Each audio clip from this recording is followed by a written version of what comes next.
In World War II, the deadliest weapons weren't always guns, grenades, or tanks. Sometimes victory came from turning the ordinary into something lethal. Staircases were perfect for this kind of ingenuity. Narrow, predictable, unavoidable. They forced movement in ways defenders could exploit. One misstep could mean disaster. The simplest traps were also the most effective. Resistance fighters realized early that the steps themselves could be a weapon. By weakening boards just enough to collapse under moderate weight, they could bring down a soldier mid-advance. Think about the psychology here. Soldiers trained to storm buildings were confident, moving fast, counting on predictability. Controlled collapsible floors, foam drop zones, or hinge panels. They taught people just how weight and movement could affect balance. These clever setups really showed how even the simplest changes could make a big difference. Slippery steps were another favorite trick. Resistance groups would, coat wood or stone with grease, lamp oil, animal fat, or even shaved soap dried into a near-invisible film. It was sneaky, but boy, was it effective. One miscalculated foot placement, and suddenly, soldiers would go sprawling right into a grease trap below. This kind of subtle environmental manipulation, mixed with just the right amount of speed and pressure, turned ordinary staircases into, precision instruments of chaos. Metal and wooden traps brought things up a notch. Small spikes or nails, hidden under mats or loose carpeting could disable someone in just seconds. In some regions, defenders even embedded sharpened wooden pegs into the front edge of steps.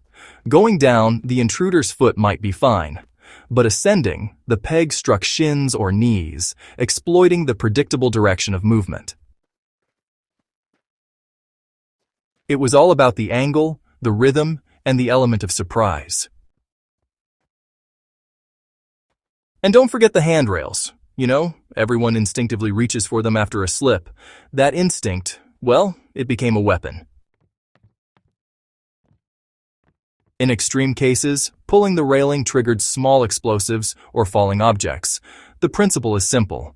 Don't let your opponent find support where they expect it. Modern survivalists take the same idea ethically, designing paths that funnel intruders, create noise, or slow movement, teaching situational awareness without injuries. What really unites all these traps is their simplicity. You didn't need a workshop full of tools, You didn't need explosives, sophisticated locks, or, high-tech gadgets. In World War II, this meant that ordinary apartments, barns, and stairwells became deadly obstacles. For today's survival-minded learners, the lesson is just as relevant. Terrain shapes human movement. Understand it, manipulate it, and you gain an edge.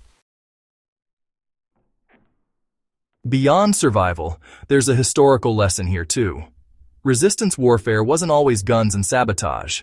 It was, a game of chess fought in everyday spaces. Kitchens, living rooms, staircases.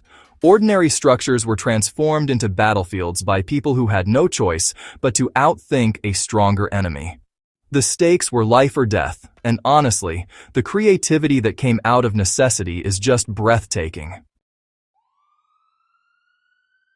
Even in a modern context, these tactics carry insight, layered defenses, controlled choke points, psychological manipulation, and environmental adjustments. These principles, they remain cornerstones of defensive planning and survival strategy. The staircases of World War II may have been brutal, but they were also brilliant. They show how even the simplest modifications can turn a predictable path into a lethal advantage. So, next time you walk up a staircase, remember, every step you take has its lessons. History's survival code is, honestly, everywhere.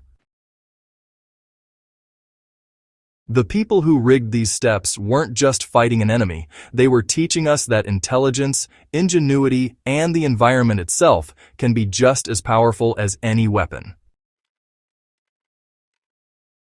If you've learned something new today and want more insider survival secrets from history's most intense battlegrounds, hit subscribe to History's Survival Code. And hey, share this with a friend who loves history and wants to see how ordinary places can hide extraordinary strategies.